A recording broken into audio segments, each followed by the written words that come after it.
Ayan, take 2. Hindi kasi mahirap pagka... Bakit kinailangan ko tawagan si Ate, si Miss Vilma Santos pagkatapos nating mapanood yung When I Met You in Tokyo? Yun yung kahapon ko pa iniisip after namin mag-usap. Like, bakit ko ba siya tinawagan? And tingin ko kaya ako tumawag kasi kinailangan kong magpasalamat. Una sa kanya, sa kanila ni Tito Bo, dahil nanumbalik talaga yun, ganun po. Yun po yung movie na kailangan namin. Ganun po yun yung pelikula na napaka-simple, napaka-sincere, napaka-honest. Parang yun yung kinailangan kong mapanood. Diba, kailangan magpasalamat kasi paglabas mo, alam mo, wala kang lusot eh. Hindi mo pwedeng sabihin hindi mo naintindihan yung mensahe ng pelikula eh. Hindi ka pwedeng magpanggap na alam mo na paglabas mo ng sinihan, doon ka, papunta ka doon sa daan, patungo sa susubukan mo maging mas mabait, mas mabuti sa kapatid mo, sa mga pinsan mo, sa mga tita mo, tito mo, sa mga kamag-anak mo, sa mga kaibigan mo, sa asawa mo, sa mga magulang mo, sa akin, sa'yo, sa sarili mo, di ba? Basically, sa lahat ng tao sa paligid mo, sa buhay mo. Imposible kang makalusot doon kasi yung kwento, kinuwento siya sa napaka-simple, napakapayak na paraan na para sa akin, napaka-sincere ng intention nila na kailangan maunawaan to ng maraming tao kasi ang ganda naman ng sinasabi nila eh. Di ba? Hindi siya nag-pretend na isang highfalutin na kailangan mo magbuklat ng diksyonaryo para maunawaan mo yung pinapanood mo. Wala kang lusot dun. So, klaro yung mensahe. So, paglabas mo, yari ka. Ay, Beo, sakto.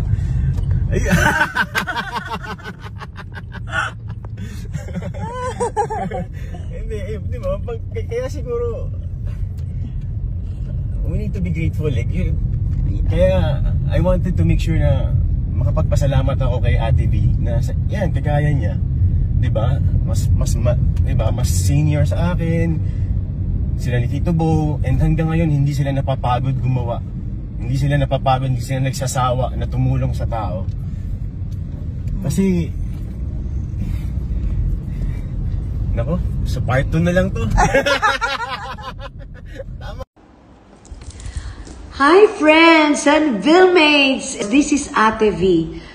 Gusto ko lamang pong kunin ang pagkakataon na ito para pasalamatan po kayong lahat. Hindi ko na po kayang sagutin lahat sa cellphone.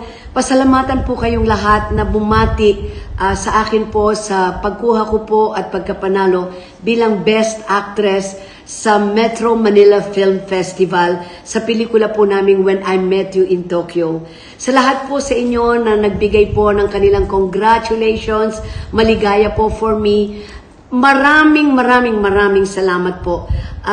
May I take this opportunity to thank also Metro Manila Film Festival. Maraming salamat po to all the jurors. Maraming salamat po. And sa pamilya ko po sa When I Met You in Tokyo, sa mga producers namin, sa mga directors namin, sa naging kasama namin at pamilya namin sa When I Met You in Tokyo, and of course to my love team, none other than Mr. Christopher De Leon and my associate director. Maraming salamat po.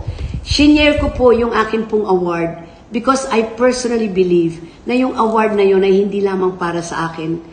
Yun ay para din po sa lahat ng nominees ng Best Actress, kamukha ng kaibigan ko Shawi, Sharon Cuneta, inaanak ko si Marian Rivera, kay Uge, kay Poki, kay Beauty, sa lahat po, sa atin ito. Dahil lahat po tayo ay nagbigay ng kanilang effort at the best performances sa atin po mga pelikula. Hindi ko po ito solo.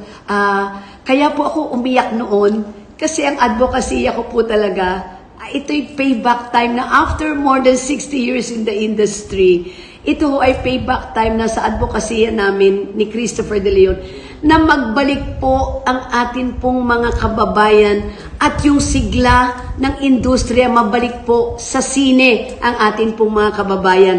At nangyari po yan. Yun pong aming advokasya na, come on, iibalik natin yung parang mga pila, blockbuster na talagang nag-e-enjoy ang mga tao to watch in the theater. Nakita nyo, ang daming tao, nagkaroon ulit tayo ng pila.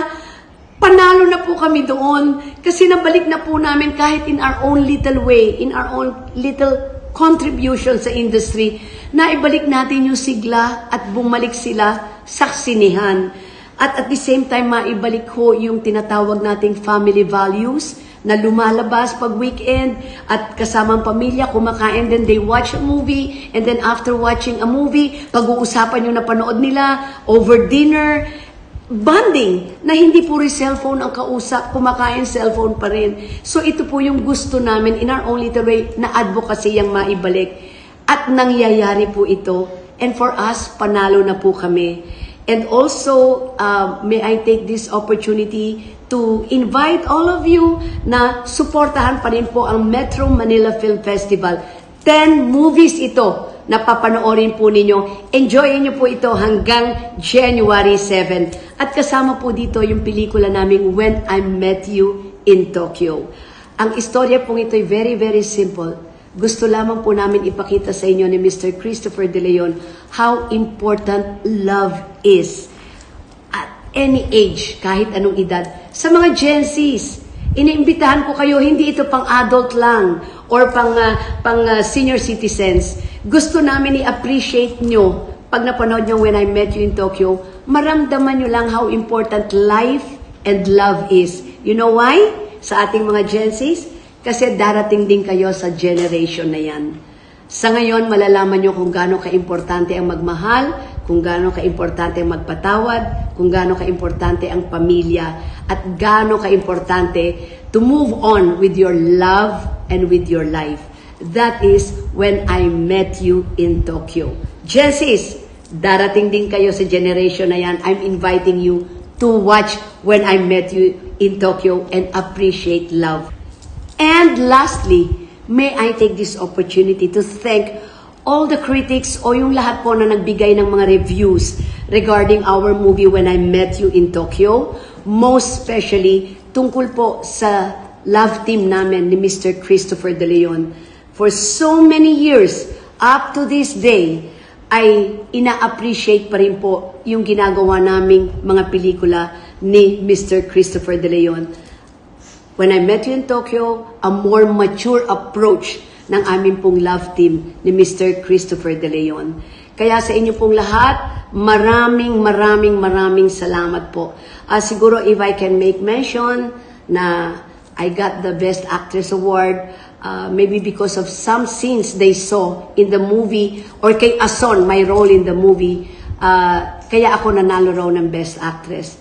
Do you know that Mr. Christopher De Leon po ang Associate Director ng movie ko pong When I Met You in Tokyo?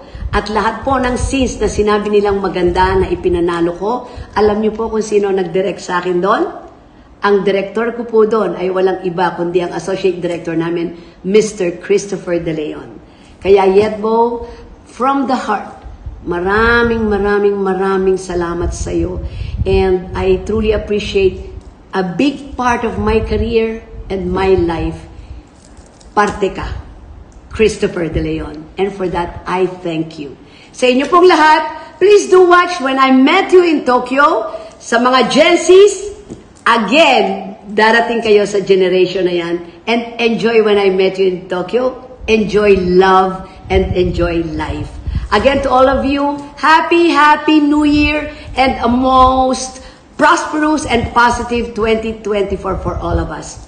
I love you. God bless. When I Met You in Tokyo. Please watch. Bye. Mwah.